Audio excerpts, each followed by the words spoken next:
Salam, salam outsider, le débrief commence maintenant. La famille, ça fait du bien de vous retrouver aujourd'hui. On reprend, je dis bien, pour un mois de compétition, 51 matchs. Je dis bien un mois de compétition, l'Euro va être long et l'Euro va être chaud. Ça a commencé aujourd'hui avec un Italie-Turquie, match d'ouverture à Rome. Rappelez-vous la raison pour laquelle même on joue l'Euro 2020 en 2021. Tout ça, c'est à cause de quoi? À cause du coronavirus. Et les Italiens, sincèrement, je les trouve braves, je les trouve sérieux, je les trouve vraiment, en toute honnêteté, courageux. Parce qu'il n'y a même pas un an, jour pour jour, l'Italie était en deuil. Rappelez-vous, sincèrement, rappelez-vous, le mois de juin 2020, on se rappelle, on se réveillait le matin, tu allumais la télé, on te disait qu'en Italie, il y a des milliers de gens qui sont morts du coronavirus. Un an plus tard, je dis bien, ce peuple renaît de ses cendres et son équipe nationale est en train de performer. Et cette équipe nationale-là qui performe, en toute honnêteté, il faut rendre à César ce qui appartient à César. On était à Rome aujourd'hui et le César de Rome, c'est qui? C'est Roberto Mancini. C'est lui, Julio César, je dis bien, c'est Roberto Mancini. Roberto Mancini, Veni Vidi Vici. Il est revenu, il a vu, il a conquis. Parce que lui, en fait, il a regardé les Italiens et il s'est dit que cette équipe-là, c'est pas une équipe de tocards, c'est une équipe, je dis bien, qui est capable de performer. Ce qu'il fallait, c'est un coach qui, tactiquement, soit bon, mais au-delà de cela, qui soit capable, je dis bien, de remotiver certains joueurs. Et Mancini, il a réussi à le faire. Aujourd'hui, l'Italie enchaîne un 28e match sans défaite. 28 matchs sans défaite. L'Italie n'a pas encaissé de but depuis le 14 octobre 2020. Ça va faire un an et demi, 8 matchs ou 9 matchs, ils n'ont pas encaissé de but. Ils gagnent, je dis bien, 7-0, 4-0, 7-0, 4-0, 3-0, 2-0, 3-0, 2-0. C'est du n'importe quoi. Tu me diras que leurs adversaires ont été faibles. J'ai envie de te dire quand même que sur le chemin, ils ont croisé la Bosnie avec Edin Dzeko, ils ont croisé la Pologne avec Lewandowski, ils ont croisé la République tchèque quand même, qui est une équipe qui est à l'Euro, qui est quand même intéressante. Et là, ils viennent de croiser la Turquie avec Burak Yilmaz. Et jusqu'à présent, ils n'ont pas encaissé de but. Ils n'ont pas encaissé de but. S'il y a quelqu'un qui a réussi à remotiver Chiellini et Bonucci en équipe nationale, c'est qui? C'est Roberto Mancini. Donc aujourd'hui, sincèrement, il faut qu'on soit très sérieux. L'Italie gagne 3-0, son premier match de la compétition, son match d'ouverture à domicile. J'ai envie de saluer le coach de l'Italie, Roberto Mancini. Les Italiens ont été excellents individuellement et collectivement, je vais revenir là-dessus. Les Turcs ont été décevants tout simplement. C'est pas possible. C'est-à-dire qu'à un moment donné, il va falloir que les Turcs m'expliquent. Il va falloir que les Turcs m'expliquent. La Turquie arrive, je dis bien, lors de ce premier match-là. Autant tu peux me dire que l'Italie n'a pas perdu depuis 28 matchs, que l'Italie, etc., ils n'ont pas encaissé de but depuis 9 matchs. Autant j'ai envie de te dire que la Turquie, pour arriver à l'Euro, ils n'ont pas été ridicules. La Turquie, pour arriver à l'Euro, quand même, les gars, ils sortent des qualifications, mais de première qualité. De première qualité. Les Turcs, ils gagnent 7 matchs en qualification, ils font 8 clean sheets. C'est une équipe qui est censée être solide défensivement. Demiral, Soyuncu, c'est censé être de très bons défenseurs. Des boys de la Juve, des boys de Leicester, des boys qui jouent au football, on les voit tous les week-ends. Mais la performance qu'ils me sortent aujourd'hui, collectivement parlant et même individuellement parlant, elle est anormalement décevante. Elle est anormalement décevante. Franchement, elle est anormalement décevante. Aujourd'hui, j'ai vu une équipe de Turquie, je dis bien, j'avais l'impression qu'ils n'avaient pas envie. J'avais l'impression qu'ils n'avaient pas faim. J'avais l'impression qu'ils n'étaient pas déterminés. Quand un Burak Yilmaz qui est dans la forme dans laquelle il est en ce moment, quand un Burak Yilmaz qui sort d'une saison extraordinaire avec le LOSC où il finit champion de France, eh ben, je suis désolé, tu as besoin, je dis bien, d'utiliser ce Burak Yilmaz-là au maximum. Je l'ai dit ici la dernière fois, il y a plein de gens qui sont convaincus que la Pologne va faire un grand Euro parce que Robert Lewandowski est un grand joueur. Je suis désolé, c'est pas parce que tu as un grand attaquant que forcément tu vas faire une grande compétition. Tu as besoin autour de toi, je dis bien, d'avoir un collectif. Lewandowski ou Bayern, il a un collectif. En Pologne, a-t-il un collectif? On le verra quand ils joueront leur premier match. Aujourd'hui, on a vu une équipe de Turquie où je suis désolé, sur les 11 joueurs sur le terrain, je ne peux en sortir que 2. Le gardien et l'attaquant. C'est les deux extrémités. Si au milieu tu n'as rien, comment veux-tu, je dis bien, réussir à t'en sortir?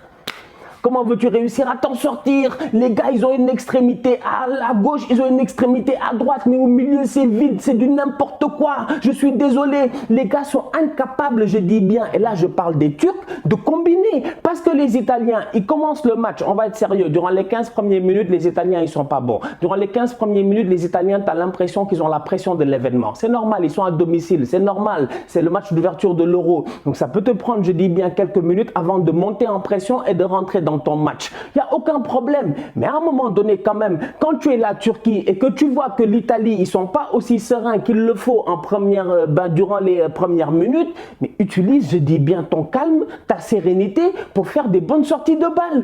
Aucune bonne sortie de balle, que des longs ballons vers Yilmaz. Vous avez vu Yilmaz courir? Mais Yilmaz ne peut pas courir. Yilmaz n'est pas un joueur de vitesse. Donc joue avec Yilmaz ballon au pied pour qu'il soit pivot et utilise tes ailiers, les joueurs sur le terrain pour qu'eux puissent faire des appels dans le dos des joueurs italiens. Je n'ai jamais vu ça en première mi-temps. Je n'ai jamais vu ça en première mi-temps. C'est passé à travers un Yajitsi anormalement décevant. C'est pas normal. Voilà un gars qui joue avec Yilmaz, qui connaît Yilmaz, qui est sur le terrain mais qui fait du n'importe quoi. C'est pas sérieux. C'est passé à travers un Çalhanoğlu, on le connaît, joueur du Milan AC, un boy qui est censé être, je dis bien, dangereux, virevoltant et une bonne force de frappe. Mais aujourd'hui, qu'est-ce qu'il a fait Çalhanoğlu? Absolument rien. Donc je suis désolé. Balancer des longs ballons pour Yilmaz aujourd'hui a été une tactique anormalement décevante. Les Turcs, on peut parler jusqu'à demain. Défensivement, ils n'ont pas été bons. Offensivement, ils n'ont pas été bons. Et derrière, quand même, soyons très sérieux. À un moment donné, ils ont perdu complètement la tête. À un moment donné, tu as les milieux de terrain turcs, d'ailleurs, ils sont tous sortis en même temps, le numéro 5 et tout ça, ils sont là en train de donner des ballons aux Italiens.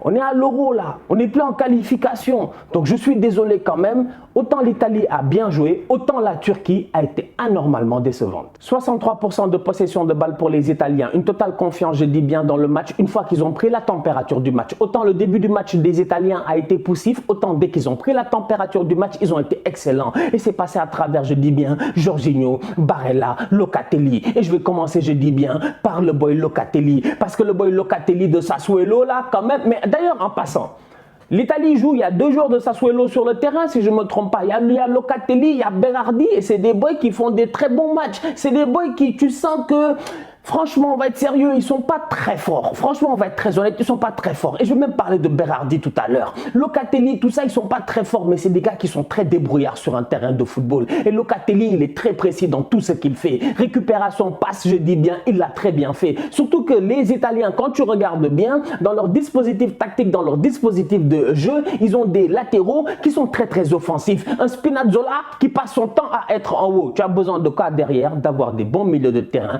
capables de retenir, je dis bien, les espaces, même si les Turcs n'ont pas été capables d'exploiter ces espaces-là. Locatelli, en toute honnêteté, top performance de sa part au milieu de terrain. Il y a un autre qui a été excellent, c'est le boy Barella. Barella, toute la saison à l'Inter, il a été bon. Si ce soir, il est bon, franchement, en toute honnêteté, si tu es surpris, c'est parce que tu n'as pas vu la saison de l'Inter. Non mais franchement, nous on a vu la saison de l'Inter, nous on connaît le boy Barella, on a vu Barella être au milieu de terrain en train de boss around le milieu de terrain avec les Brozovic et tout ça. Barella c'est un excellent joueur de football, aujourd'hui encore une fois il l'a montré. Son positionnement est toujours bon, il est toujours, je dis bien, disponible, mais en plus de ça il a une pointe de vitesse qui lui permet de faire la différence en dribble. À côté, tu as Jorginho. Jorginho c'est le calme, c'est l'assurance. Et Jorginho en toute honnêteté, il y a un truc qui me plaît avec lui, c'est que là on retrouve le Jorginho que Sarri a voulu nous vendre. Ça a pris du temps.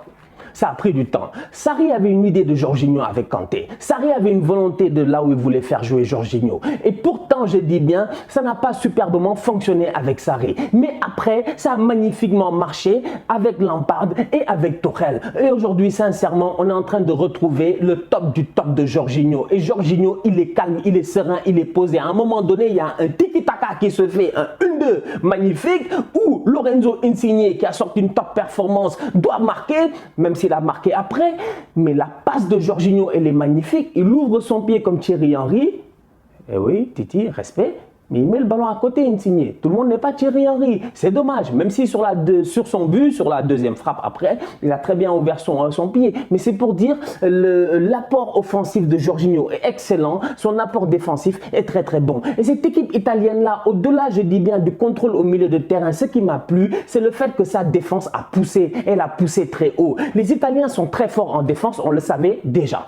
Ça, franchement, c'est pas un secret de polichinelle. Tout le monde sait que Catenaccio, tout ça, c'est italien. Le cadenas, ils sont trop forts. Eux, défendre, c'est leur affaire.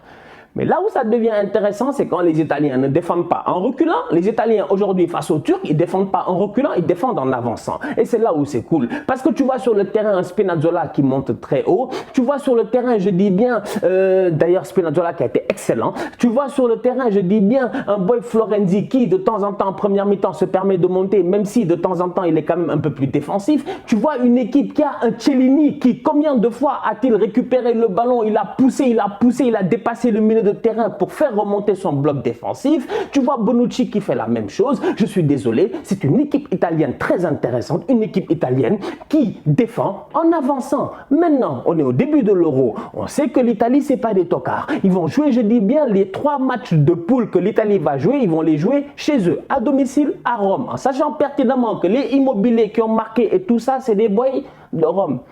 Immobilier joue à la Lazio de Rome. Donc voilà, c'est des gars qui jouent dans ce stade-là durant toute l'année. Le Stadio Olimpico, ils le connaissent. Donc ces Italiens-là, franchement, je les regarde aujourd'hui et je me dis, au milieu de terrain, ça va très bien, c'est excellent, c'est solide et on n'a pas encore vu, je dis bien, Verratti, Tonali et tout ça. En défense, il n'y a aucun problème. Les vétérans sont là, ils sont sereins, ils sont très bons. Mais en plus de ça, comme je dis, ils défendent en avançant, donc ils te mettent constamment la pression. Offensivement parlant, tu as des attaquants qui sont très débrouillards. Tu as un Lorenzo Insigne qui fait énormément d'efforts, qui dézone, qui prend la profondeur. Tu as un Immobilier qui est excellent. Franchement, Immobilier, c'est un attaquant, quoi. Nous tous, on le connaît. C'est vrai que Immobilier n'a pas fait les grandes carrières, tout ça. Oui. Lazio, Dortmund, ça a été compliqué. Il n'a pas joué beaucoup de grands matchs en Ligue des Champions. Il n'a pas joué de grosses compétitions internationales. Tout ça, c'est vrai. Il a presque 30 ans ou 30 ans de passé. Tout ça, c'est vrai. Mais Immobilier, c'est un grand attaquant.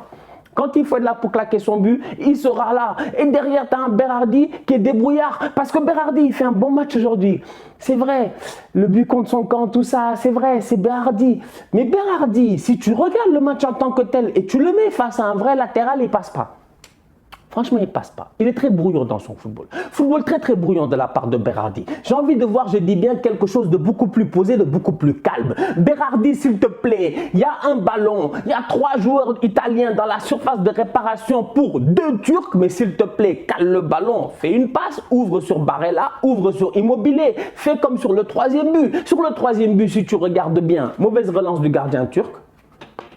Récupération, je dis bien, des boys italiens. Mais dès qu'ils récupèrent, qu'est-ce qu'ils font? Une touche, le ballon finit vers Lorenzo Insigne. Berardi récupère un ballon, il fait des demi-volées, je dis bien là-bas, des demi-volées qui vont finir de l'autre côté au niveau du Colisée de Rome. Donc je suis désolé quand même. Aujourd'hui, le boy Berardi, il a été très bon, mais je juge que l'opposition a été très faible. Donc Berardi doit faire des efforts. Il faut qu'il rentre en pression dans cette compétition-là et qu'il soit, je dis bien, plus en confiance. Et Berardi, c'est dommage parce que c'est à l'image de sa carrière.